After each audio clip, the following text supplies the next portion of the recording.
Bom, então vamos continuar com Jacques Rancière no capítulo 2 do livro O Inconsciente Estético. Está muita luz aqui para que vocês vejam a capa, então, agora, da editora 34. Vamos continuar. Ele falava sobre esses traços adaptados da peça de Sófocles, Édipo Rei, e o que foi inserido, além de consolidar o seu pensamento, estar vinculado com o pensamento de Friedrich Nietzsche. O Rancière continua nesse capítulo 2. A solidariedade das coisas do pensamento e das coisas da doença, ela mesma é solidária do novo regime de pensamento das produções da arte. A grande questão aqui é que o Rancière vê o problema da reinvenção da peça de Sófocles Rei ter sido feita lá atrás por Corneille e por Voltaire, trazerem problemas para a arte. O desvínculo da verdade estaria tirando a nossa potência de força do real. E aí ele continua: se Édipo é um herói exemplar, é porque sua figura ficcional emblematiza as propriedades que a revolução estética atribui a essas produções. Édipo é aquele que sabe e não sabe, que age absolutamente e que padece absolutamente. Ora, é precisamente através dessa identidade de contrários que a revolução estética define o próprio da arte.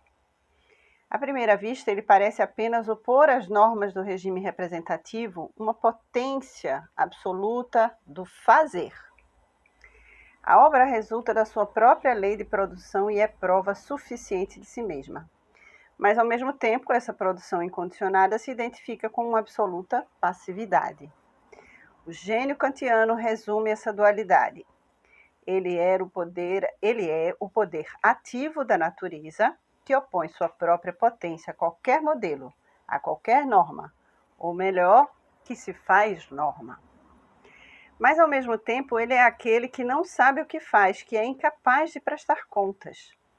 No regime estético, essa identidade de um saber e de um não saber, de um agir e de um padecer, que radicaliza em identidade de contrários à claridade confusa do nosso querido Alexander Gottlieb Baumgarten, voltando àquela ideia de um conhecimento confuso, que o Baumgarten também nominou de a luz do sensível, mas não do racional, certo? Não do consciente.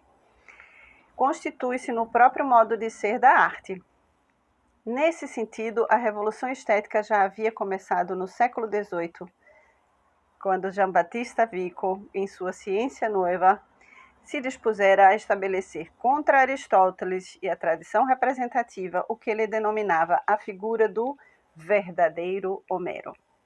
Vale a pena rememorar o contexto para esclarecer a filiação que nos interessa, pois o alvo principal de Vico não era bem a teoria da arte, mas o velho problema teológico-poético da sabedoria dos egípcios. Saber se a linguagem dos hieróglifos é uma linguagem críptica, depositária de um pensamento religioso vedado ao profano, e se da mesma forma as antigas fábulas poéticas são uma expressão alegórica de um pensamento filosófico. Esse velho problema vem pelo menos desde Platão. Denunciando a imoralidade das fábulas homéricas, Platão de fato refutava aqueles que enxergavam alegorias cosmológicas nos adultérios divinos por eles narrados.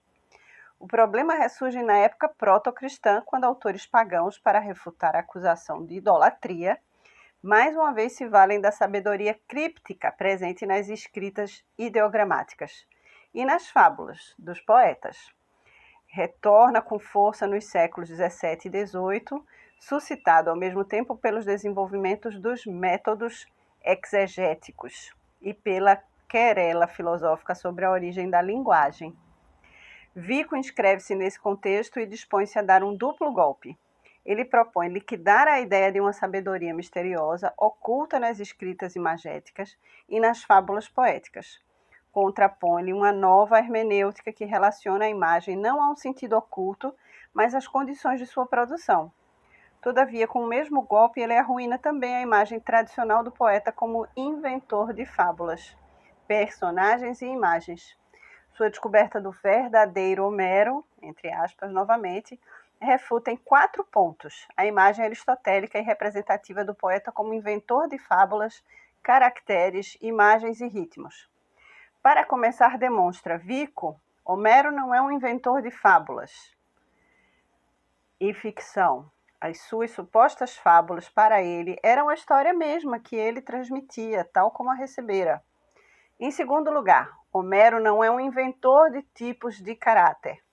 Seus supostos caráteres, Aquiles, o valente, Ulisses, o astuto, Nestor, o sábio, não são caracteres individualizados. Também não são alegorias inventadas, com fins poéticos, são abstrações em imagens. O único modo pelo qual um pensamento igualmente incapaz de abstrair e de se individualizar pode figurar virtudes. Coragem, inteligência, sabedoria ou justiça que não consegue conceber nem denominar como tais. Em terceiro lugar, ele não é o inventor de belas metáforas e de imagens brilhantes que se tem celebrado. Simplesmente vivia num tempo em que o pensamento não se separava da imagem, tampouco o abstrato do concreto. Suas imagens não são nada mais do que o modo de falar dos povos de seu tempo. Por fim, ele não é um inventor de ritmos e metros. Ele é apenas testemunha de um estado da linguagem que a palavra era idêntica ao canto. Os homens, com efeito, cantaram antes de falar, antes de passar para a linguagem articulada. Os encantos poéticos da palavra cantada são, na realidade, os balbúcios da infância da linguagem, da qual testemunham ainda hoje os surdos mudos. Assim, os 4 privilégios tradicionais do poeta inventor são transformados em propriedades da sua linguagem, de uma linguagem que é a sua medida, que não lhe pertence, e que não se constitui no instrumento à sua disposição, mas no testemunho de um estado de infância da linguagem, do pensamento e da humanidade. Homero é poeta graças à identidade do que ele quer e do que ele não quer, daquilo que sabe, daquilo que ignora, do que faz e do que não faz.